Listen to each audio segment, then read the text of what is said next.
You have not been told that Lee Oswald was in the employ of United States intelligence agencies. But this was the case, and so I am telling you. Why, this young, uneducated man had learned to speak Russian even before he left the Marines. And there's only one way he could have learned that. Oswald had a higher security rating than his buddies in his Marine unit. During 12 hours of questioning, to give you another example, 12 hours of questioning after the assassination, there is no transcript of Oswald's statements available for you to look at. Now, it doesn't matter where you live. If somebody in your town steals a 1928 Hupmobile, what he says is written down when he's questioned. However, when the man who has just killed the President of the United States is questioned for 12 hours, no transcript is available. There's nothing for you to look at. And believe it or not, one of the explanations given is that the room was too small to include a stenographer. And here's something else. This case has more accidental fires, more burning of paper than any murder case in history. For example, when Oswald was questioned by a federal agent in August of 1963, the notes of the interview were later burned. You cannot see the notes made by Commander Humes concerning the President's autopsy because he burned them too. One of the questioners of Lee Harvey Oswald during the 12-hour session burned his notes. And similarly, when the Warren Commission contacted the State Department and said, with regard to Exhibit 948, we noticed that a one-page message from the CIA containing secret information is supposed to be attached to this file, and it's missing. Would you please furnish us with a copy of this missing secret document? The answer given to the Warren Commission was that the secret message about Oswald from the CIA was accidentally destroyed while being thermofaxed. This spontaneous combustion, incidentally, occurred the day after the President's assassination. I'm not even going to bother to dignify the foolishness which Newsweek and NBC and some of the other news agencies have tried to make you believe about my office. I've been District Attorney of New Orleans for more than 5 years, and we have never had a single case reversed because of improper methods on the part of our staff. Nor do we rush to judgment on half-baked evidence. And the proof of that is the fact that in more than 5 years, not one defendant has walked out of the courtroom in a murder case with an acquittal. Nor have we lost a major case in 5 years. Then what is their game? Their game is to fool you.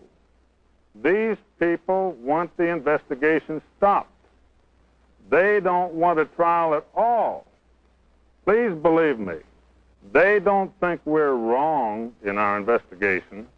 Obviously, if our investigation was as haywire as they would like to have you think, then you would not see such a coordinated barrage coming from the news centers in the East.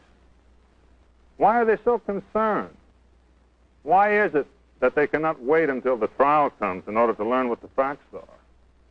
Why are they so anxious to have their own trials? They know very well that the witnesses they're presenting to you have not been testifying under oath, that they're not being cross-examined as they would be at a trial, and that the opportunities for timely rebuttal by the state of Louisiana, which would exist at a trial, have not been provided in their untrue presentations. They know this. In my considered judgment, there has been an effort to prejudice in advance the potential jurors in the trial of this case. As a matter of fact, the National Broadcasting Company has already had the trial. The defendant was found innocent, and the district attorney was convicted. They announced across the nation that my methods were improper. But as their stories, one by one, turn out to be false, they do not reveal this to you, but simply search hopefully into new areas. For example, Newsweek magazine had a feature article saying that my office attempted to bribe a man named Bobus, it later turned out that his story and their article was totally untrue, and the tape which Newsweek described had been altered. The police investigators in my office were found innocent of any wrongdoing in a serious investigation conducted by the police department. However, Newsweek has made virtually no mention of that. Similarly, in its recent effort to make you think that my methods are improper, NBC announced coast to coast that it had located the real Clay Bertrand, that an NBC man had talked to him. This made every newspaper in the country, and it inferred, once again, that in addition to using terrible methods, we were off on a wild goose chase. Now, when it turned out that this was a total fabrication, and the man whom NBC identified as the real Clay Bertrand hotly denied ever using the name, there was only coast-to-coast silence from NBC. NBC presented a professional burglar whom my office had just recently convicted, and allowed him to make a plainly false presentation that we had tried to get him to climb into the defendant's apartment and plant evidence there. The inference, of course, was that this particular defendant was too lofty a character to participate in my nefarious schemes. However, recently, when we called him before the New Orleans grand jury so that he could tell all about our new venture into the burglary business, he took the Fifth Amendment when asked if his statement on NBC was true. Once again, this was followed by loud silence from coast to coast on NBC. As a matter of fact, the Warren Commission's inquiry into the assassination started off with a completely unacceptable philosophy for a democracy like ours. One of its stated objectives was to calm the fears of the people about a conspiracy.